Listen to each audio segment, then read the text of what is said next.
Melbourne টেস্টে বৃহস্পতিবার প্রথম দিনের শেষে চালকের আসনে রয়েছে অস্ট্রেলিয়া। প্রথম দিনের শেষে অস্ট্রেলিয়ার রান 6 উইকেটে 311।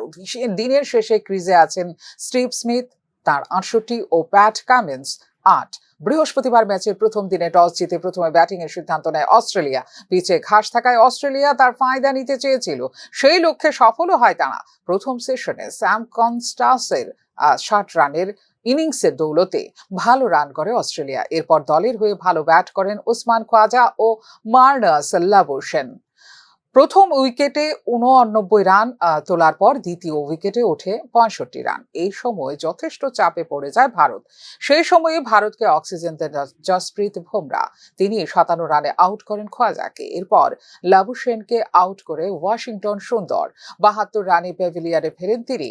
এরপর ভারতকে স্বস্তি দিয়ে বিপজ্জনক ট্রাভিস হেডকে ফেরান বুমরা। 7 বল খেলে 0 রানে আউট হন তিনি। আকাশদীপের বলে 31 রানে আউট হন অ্যালেক্স ক্যারি। পরপর বেশ কিছু উইকেট পড়ে যাওয়ায় ম্যাচে ফিরে আসে ভারত। তবে অস্ট্রেলিয়া ব্যাটিং এর একটা দিক ধরে রাখেন স্টিভ স্মিথ। দিনের শেষে তিনি অপরাজিত থেকে যান।